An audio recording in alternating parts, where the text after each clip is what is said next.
नमस्कार. नमस्कार. श्री निसर्गदत्त महाराज दैनंदिन चिंतन भाग 373 आणि 374.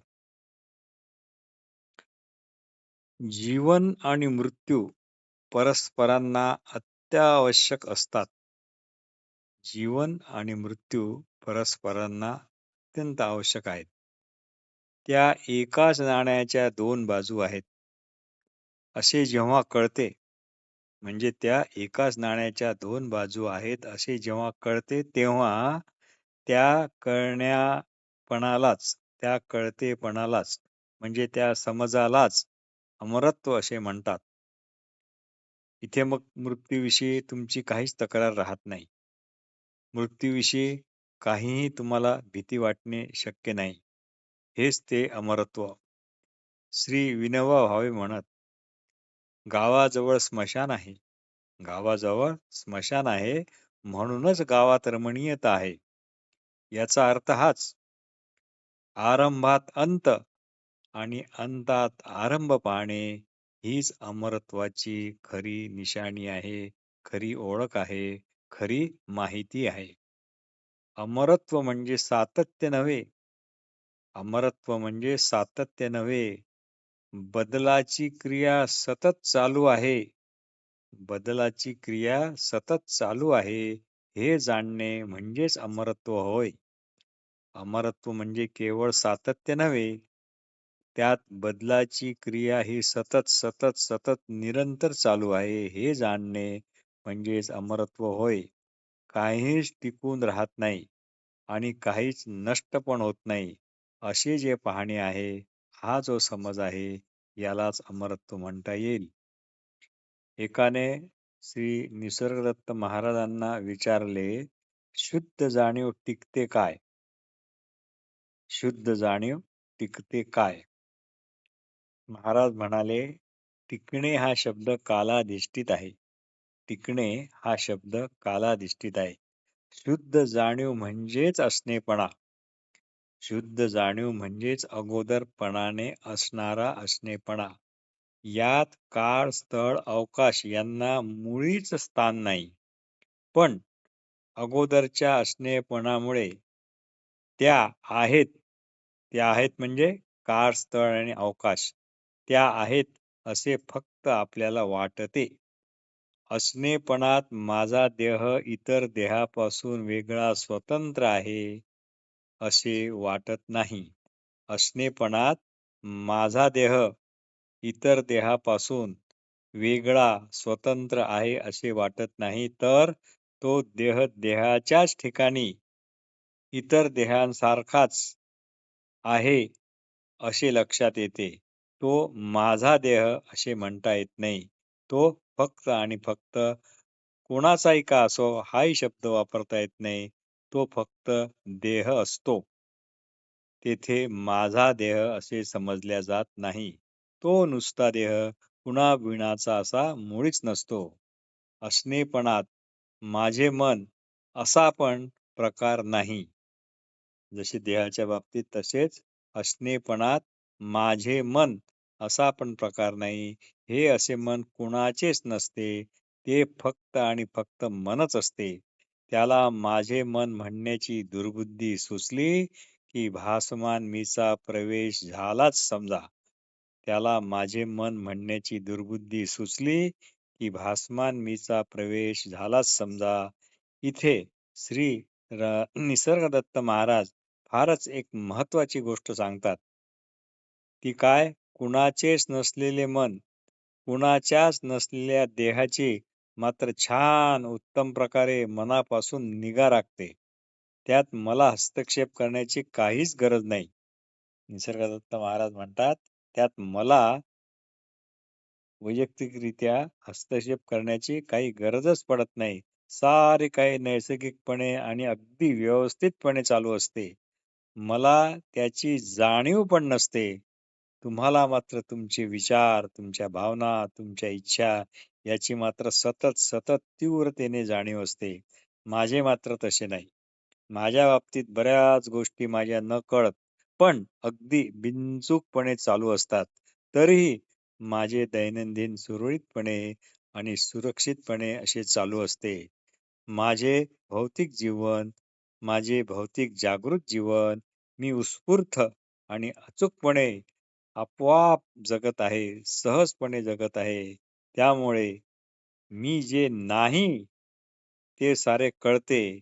कारण मी काय आहे ते माझे असणेपणाच्या रूपात तर अगोदरपणापासूनच असणेपण म्हणून आहेच आहे. पण तुम्ही जे नाही ते प्रथम जाणल्याने आणि नंतर त्याला कठोरपणे नकार दिल्यावर तुम्ही सध्या स्वतःला जे समजता त्या सर्व गैरसमजापासून तुम्ही आपोआप मोकळे व्हाल आणि मूळच्या स्वरूपात परत वापस याल. तात्पर्य तुम्ही जसे आहात तसे उगम म्हणून म्हणजे मूळचे म्हणजे अगोदरचे म्हणून, अगोदरचे असणे पण म्हणून तसेच राहता आणि तसेच असा.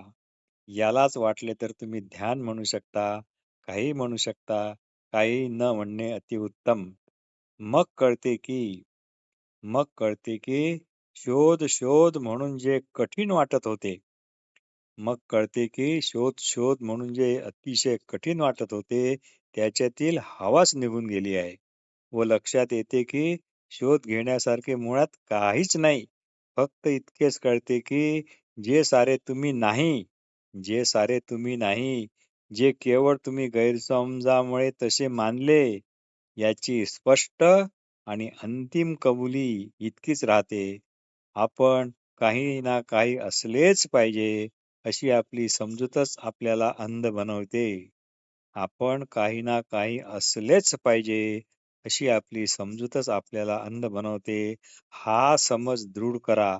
आपण शुद्ध जाणीव आहोत. यामुळेच भासमान मी म्हणजे दुसरे तिसरे काही नसून संस्कार व पूर्वग्रह, पूर्वधारणा, हट्ट याची केवळ भरवणच आहे. भासमान मी आणि त्याची अशी भरवण हे दोन्ही एकच एक आहेत. भासमान मी आणि भरवण ह्या दोन स्वतंत्र निरनिराळ्या गोष्टी नाहीत.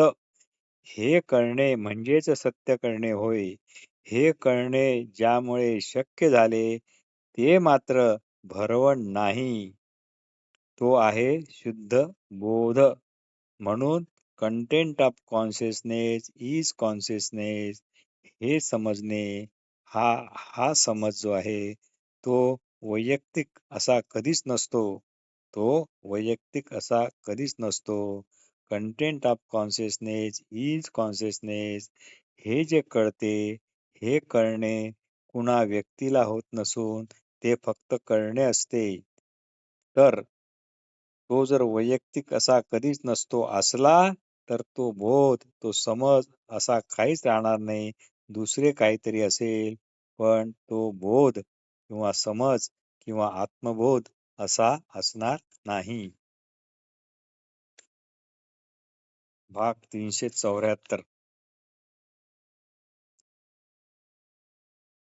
तुम्ही ज्या जगात पाहता, राहता, ते फारच थोडे आहे व पूर्णपणे तुमचेच आहे. केवळ तुमचे खाजगी आहे. त्याला स्वप्न म्हणणेच योग्य होईल. तुम्ही जेव्हा संपूर्ण जगाची कल्पना करता, तेव्हा तीही तुमच्या वैयक्तिक जगाचाच एक भाग असते. हे तुम्ही चांगले लक्षात घ्या. जग काही तुम्हाला सांगण्याला येत नाही की तुम्ही माझा अंश वगैरे आहात म्हणून बरं का. अंश म्हणून राहण्याची तुम्हीच इच्छा करता. तुम्हीच विश्व पण आपणच व्हावे व आपणच विश्वाच्या जगाचा अंश असावे म्हणून तुम्हीच जगाच्या संपूर्णत्वाचा किंवा संपूर्ण जगाचा असा एक जावाई शोध लावलाय. हे पण तुम्ही तुमचेच कल्पनेने तुम्हीच निर्माण केलेले स्वप्नवत खाजगी असे जग आहे. तुम्ही मग ते सारे मानून तुमच्याच कल्पनांनी, तुमच्याच अपेक्षांनी, हेतूंनी ते सजवता, शृंगारित करता. श्री निसर्गदत्त महाराज म्हणतात, तुमच्या जगासारखे एका अर्थाने माझे पण जग आहे. तुमच्या जगासारखे एका अर्थाने माझे पण जग आहे. तुमच्याप्रमाणे मला दिसणाऱ्या जगात मी राहतो, ऐकतो, पाहतो, खातो, पितो, अनुभवतो, विचार करतो इत्यादी, इत्यादी. परंतु तुम्हाला ते खरे वाटते आणि तेच सारे काही असे आहे असेही वाटते. पण माझ्या दृष्टीने जवळ ते नाहीच. पण माझ्या दृष्टीने जवळ ते नाहीतच. त्याबद्दल मला अधिक विचार करण्याची काही गरजच पडत नाही. मी अ पासून ज्ञ पर्यंत सर्व एकाच वेळी, एकाच क्षणाचा विलंब न लावता पाहू शकतो. म्हणून मला आढळते की सारे काही ठीक चालू आहे. जसे चालायचे तसेच चालू आहे. तुम्ही म्हणाल, ही युद्धे, ही लुबाडणूक, ही स्पर्धा, ही लोकशाही, ही हुकुमशाही, याचे काय? याचे उत्तर साधे आहे, अगदीच साधे आहे. ही सर्व दुःखे, युद्धे ही मनुष्य निर्मित नाहीत. ही सर्व दुःखे, युद्धे ही सर्व मनुष्य निर्मित आहेत. नैसर्गिक नाहीत. युद्ध कधीही नैसर्गिक राहू शकत नाही. साधक विचारतो, सर्वच काल्पनिक म्हणून जे आहे खोटे असते काय? सर्वच काल्पनिक काल्पनिक म्हणून जे म्हणतात ते सर्वच्या सर्व खोटे असते काय? या प्रश्नाचे उत्तर श्री महाराजांनी फारच अंतर्मुख करणारे असे दिले आहे. ते म्हणतात, फक्त गतकालीन स्मृतीवर आधारलेली कल्पनाच खोटी असते. फक्त गतकालीन स्मृतीवर आधारलेली कल्पनाच खोटी असते. भविष्यकाळ मात्र संपूर्णपणे कधीच खोटा नसतो. भविष्यकाळ मात्र संपूर्णपणे कधीच खोटा नसतो. तुम्ही विचाराल कोणता खोटा आणि कोणता खरा? तर अनपेक्षित म्हणजे ज्याच्याबद्दल काहीच भाकीत केले नसते, ज्याची आपल्याला कल्पना नाही, तेवढाच भाग हा खरा असतो. श्री निसर्गदत्त महाराज एका ठिकाणी म्हणतात, खऱ्या विषयाच्या स्वतःवर लादलेल्या आणि दुसऱ्यांनी आणि स्वतःविषयीच्या म्हणजे स्वतःवर लादलेल्या व दुसऱ्यांनी सांगीव, वाचीव, ऐकीव अशा प्रकारे तुमच्यावर लादलेला सर्व विपरीत कल्पनेपासून लादलेल्या सर्व विपरीत कल्पनेपासून स्वतःची सोडवणूक व अशा सोडवणुकीचे मनापासून महत्व करणे आणि त्या बाबतीत तशी कळकळ वाटणे म्हणजेच मुक्ती ही आत्ताच्या आत्ता याच क्षणी संभव आहे. इथे आज करू, उद्या करू असे चालत नाही. ही अशी मुक्ती कुठल्याही विशिष्ट अशा अनुभवाशी, उत्कृष्ट अशा अनुभवाशी निगडीत नसते.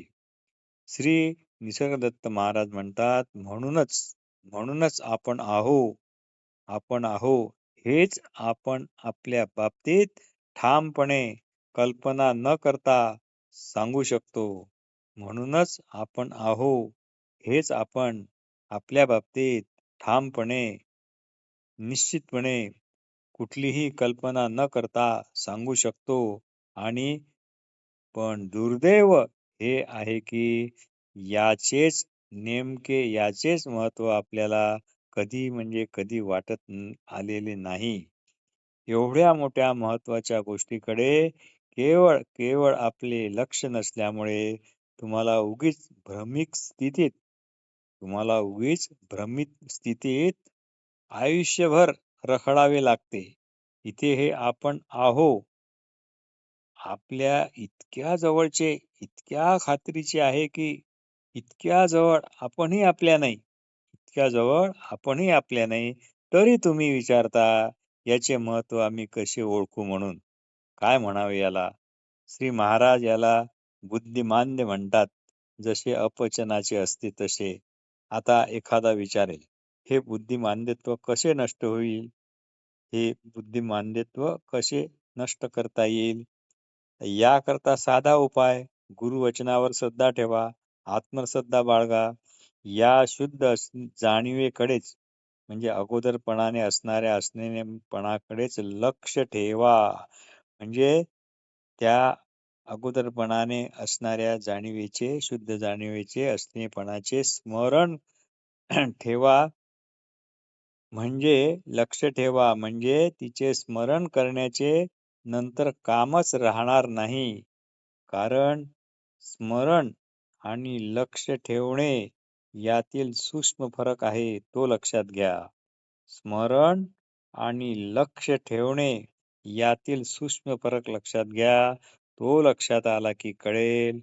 तो लक्षात आला की कळेल. लक्ष म्हणजे लक्ष. बस लक्ष म्हणजे लक्ष. त्याची कोणतीही व्याख्या नको. कोणतीही व्याख्या करता येत नाही. तर त्याची कोणतीही व्याख्या करू नका. त्यामध्ये तडजोड करू नका. मग मात्र सारे सोपे, सरळ, सहजपणे